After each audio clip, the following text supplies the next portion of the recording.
Hello and welcome to the Horti-Culturalists. I'm Stephen Ryan. And I'm Matthew Lucas, and we post a video every Friday, so do hit subscribe and the notification bell if you want to know exactly what we're doing every week.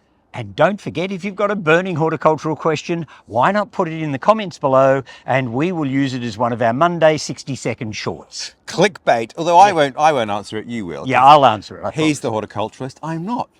Which leads us to horticulture, to funnily enough. horticulture.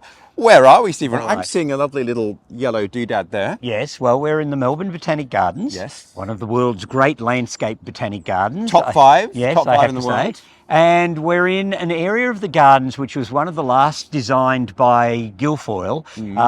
Hence it has historical importance as well. And it's the New Zealand collection. So it's got some interesting New Zealand native plants. It has been saved from potential change because it was Guilfoyle's design and his planting. Because the Botanic Gardens, of course, has made a major study of what is likely to happen due to climate change. It will be protected because it was Guilfoyle's garden, not because it has importance with regards to climate change. Well, there you go. That's great news. Well, it started to rain. Yes, of course it So does. I think we should go and have a look at some of the wonderful things we've just seen that are either in flower or have amazing foliage. Yes, it really is an interesting flora. Let's go. Well, Stephen, one of the things, dare I say it, that I have noticed in this New Zealand collection, not a lot of colour. Other than green. Yeah, other than green, yes. New Zealand flora tends to have plants mainly of a generalist nature so that it can pick up all sorts of different pollinators.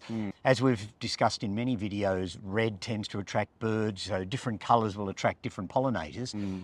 So the vast majority of the New Zealand flora, I have to say, usually has flowers in shades of white. So it's the common colour in most. And so the pollinators for that are bees, and butterflies. moths at night, and you know, all those sorts of things. So they're generalists as a rule. So yes, so flower colour's not something that you see all that much, funnily enough. However, this is stunning. Now, untrained eye, is this part of the pea family? Well done. It is in fact part of the pea Ta-da! family. And it is Sophora tetraptera. The New Zealand Kōwhai or Kōwhai, depending on which pronunciation you accept. And it is in fact the floral emblem of New Zealand. So there you go. It's a small tree and it grows mainly in the North Island, although there are, I think, 8 or 9 species of Sephoras in New Zealand. So there's various sorts down to little dwarfy ones. They all have flowers in yellow. And they all have quite pretty feathery, ferny leaves. Must say the flowers are huge too. They are. They're very showy. And I don't quite understand why you don't see this tree grown in Australia more often as a specimen plant. Well, that was going to be my question. So we're in the Botanic Gardens. It is early spring. And this is it's a sheltered spot. So is it an understory tree? What's its ideal condition? It's probably more an edge of the forest type tree. So it gets plenty of light in its natural habitat. I certainly know it's reasonably cold hardy. We've got it growing up at Macedon and Gisborne, which is a town just south of Macedon that is in a frost pocket.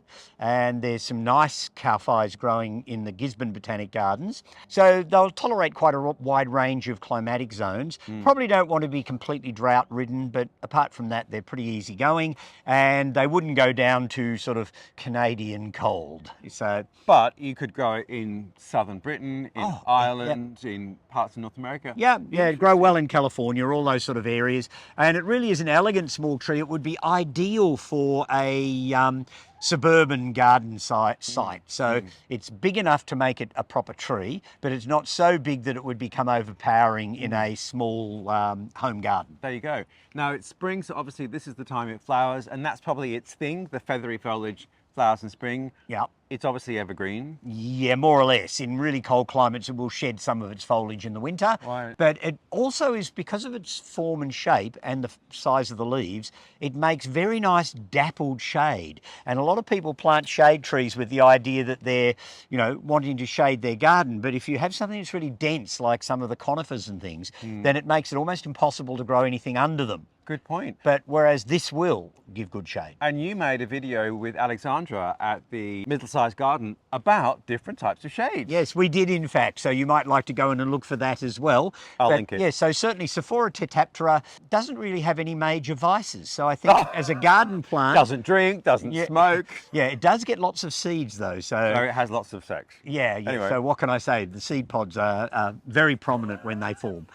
Now, the other thing is, it's just, there's a carpet of yellow on the floor. And I know dropped flowers from trees, there's a lot of jacarandas in Australia and in Melbourne, and people, I don't know, people have a very negative view about dropped flower petals. I love it. I think it's so romantic. It's beautiful, and those who can't cope with it should have plastic camellias. Get out of the pool, I say. They're not gardeners if they don't love a carpet of flower petals. All right, now there was something just around the corner that also caught our eye. Let's go and have a Oh, look. yes. All right, Matthew, I brought you to show you a plant that is all about its foliage. Yes. And it's one of my favourite foliage plants from New Zealand, albeit actually from the Chatham Islands and Pitt Island, and so not a mainland New Zealand species. And this is Astelia chathamica. And so it has a flax-like look to it, but it has this really mercurial-like silvery foliage. Mercurial? Yeah, well, silver foliages can often be dull and light absorbing. This is actually reflective, so it stands out superbly in the garden. There are boy and girl forms of it, and the flowers are hidden down inside the rosettes, basically. So I don't think there's any on this particular plant at the moment, so we don't know whether it's a boy or a girl. But they have become quite important in horticulture off and on. People looking for those bold, strappy foliage plants. I haven't seen so much of it around of recent times, but there was a lot of nurseries growing it probably a decade ago. And so it sort of waxes and wanes in popularity. I think it's a fabulous plant. It doesn't cope well with very dry conditions. If anybody's ever been to the Chatham Islands, they'll know why.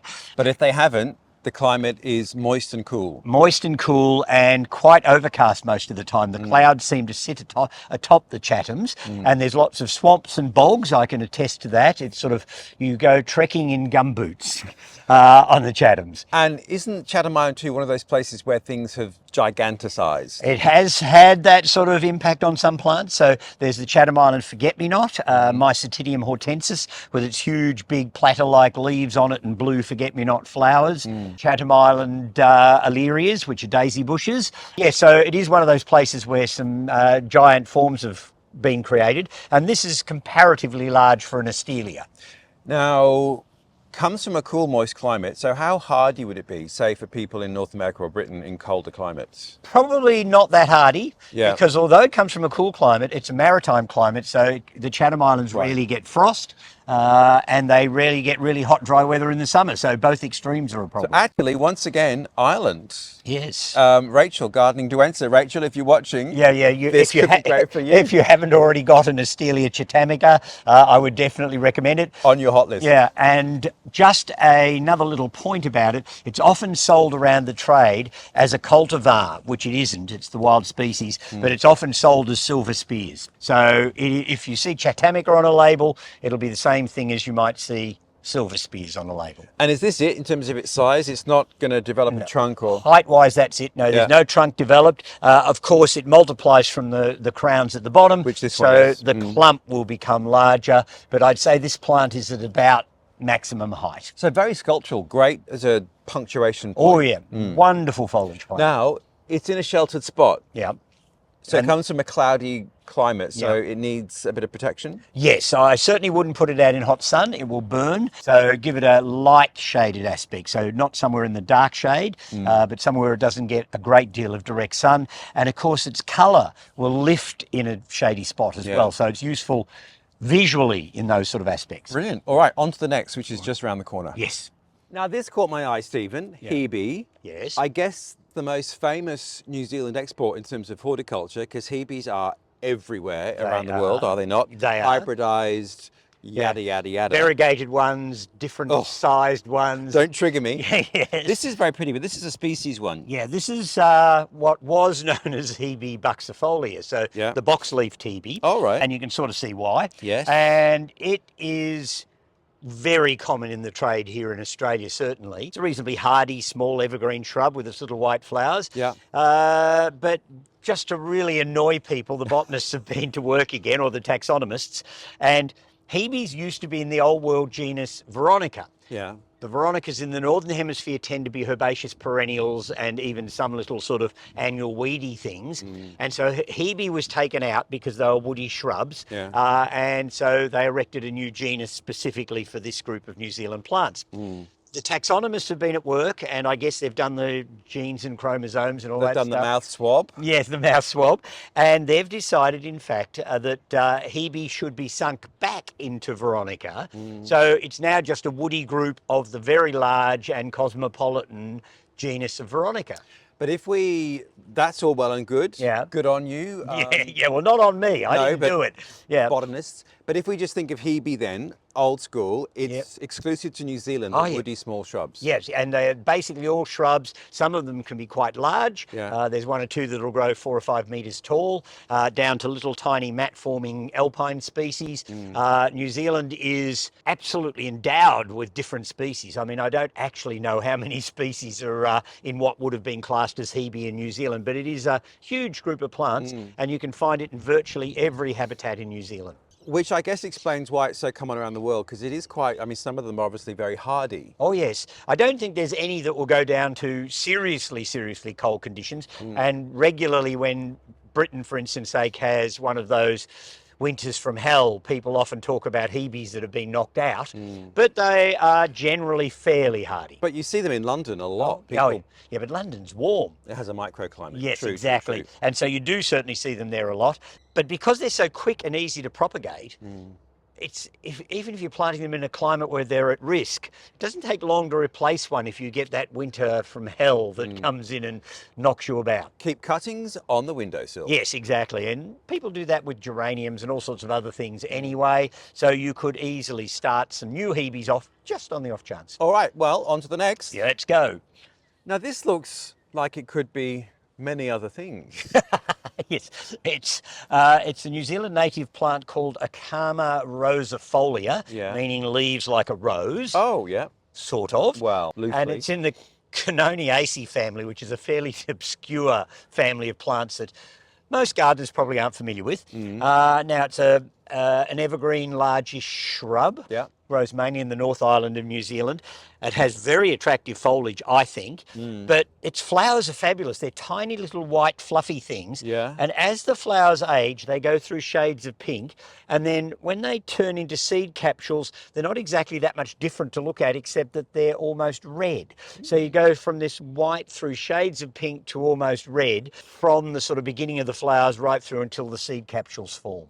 And so it's a charming looking plant. So that's a lot of activity. Now, it's evergreen, is it? Did you say? Right. Yeah, so it's an evergreen shrub. No autumn. No autumn colour. Well, that's something New Zealand doesn't do, is autumn colour, because virtually the whole flora is evergreen. So there you go. Now, I've noticed that the gardeners here have pruned the tips, so they're obviously trying to bush it up. Yeah, and keep it lower, I should think, because it is on the front of a border. Right. It can grow up to 4 or 5 metres tall. Right. So it's a large shrub, or maybe even a shrub with delusions of grandeur as a small tree. But it gives back almost all year round in one way or another. So I think it's a great garden plant. You don't see it for sale in Australia very often, but it's certainly worth looking out for.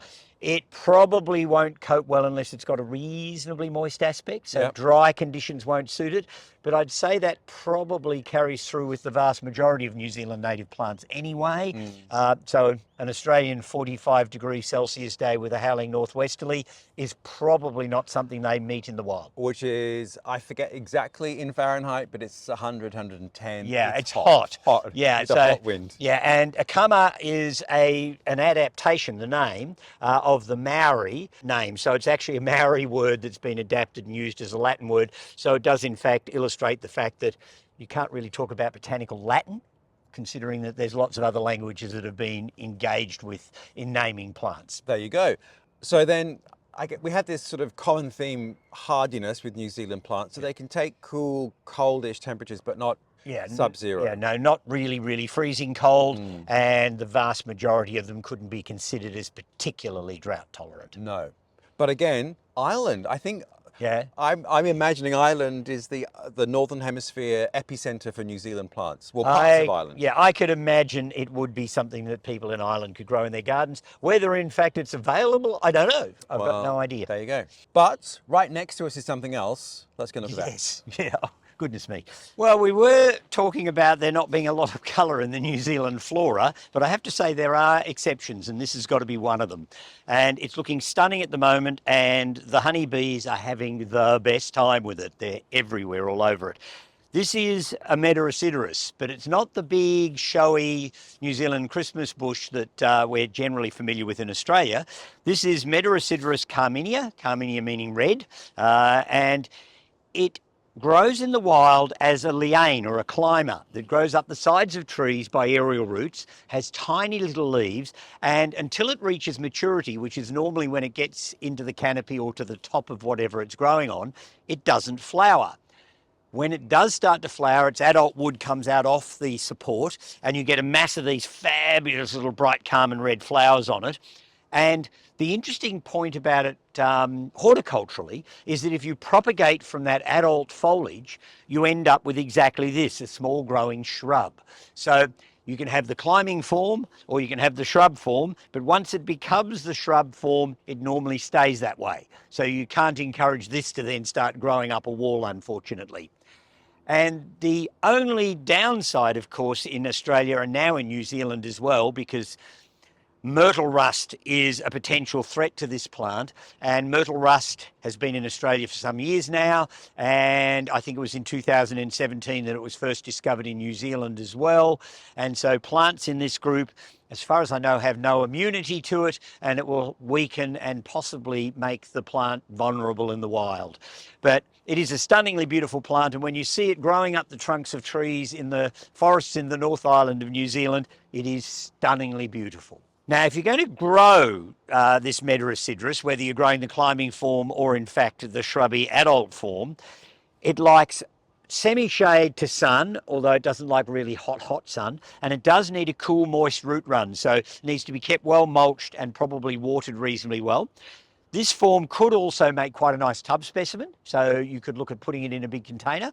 And if you're in an area where the winter cold is too much for it, a container-grown plant then could be bought indoors or put in a greenhouse or whatever to keep the plant going through the winter months. So it is a really charming plant and I think has great horticultural merit.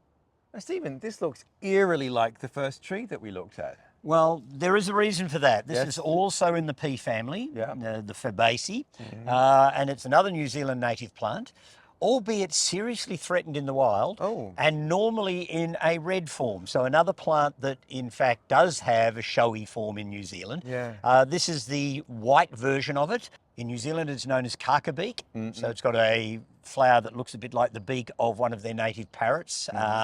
And not the kakapoo, which is New Zealand's flightless parrot, which is highly endangered. And nocturnal. And bizarre beyond belief. Doesn't have a lot going for it. No, I mean, it's lovely. Yeah, but yes, it is on the brink, the poor little thing. So Clianthus puniceus is a large shrub / small evergreen tree, spring flowering, and it comes in a cherry red, which is the more commonly available form, a mid-pink, and then this lovely creamy white. And it has this beautiful layered, tiered habit to it. It's quick growing, like a lot of things in the pea family, and it likes a reasonably open sunny aspect. And there's some dispute as to whether it's actually got a wild habitat anymore, because apparently the Maori used to plant it around their settlements. And so a lot of the areas where it's thought to possibly be native might well have actually been planted way back. Interesting. And you can see some of the pods are forming. Oh, yes. Very pea-like. Oh, yes. Or bean-like. Yes, it's definitely in that family. And again, it's another plant that has a couple of interesting cultural requirements. It doesn't like it too hot and dry. It doesn't like to get wet and soggy. And as a small plant, if you're raising it from seed, it is absolutely delicious to slugs and snails. So you need to keep it well protected while it's small until it gets above snail height. So I will say I have the red form in a pot and it gets shredded by slimy, sluggy things. Oh yes, they adore it. It's the caviar of the slug world. So you do have to protect it. Now, you can grow it like this as a freestanding shrub, but I've also seen it grown as an Astelia plant on a wall. And certainly in areas that might be borderline hardiness, a sunny southern wall in the northern hemisphere where you can fan it against the wall could give it enough protection to grow it in very marginal areas. What a beautiful plant. And again, very large flowers. Yeah, it is. It's a very showy thing. Yeah. And funnily enough, they've got several of the white ones here in the garden, but I haven't found the red one anywhere. So It's too common. yeah, is that what it is? Do you think? I doubt it somehow. But yes, the Kaka Beak or Clianthus puniceus is a beautiful New Zealand shrub. There you go.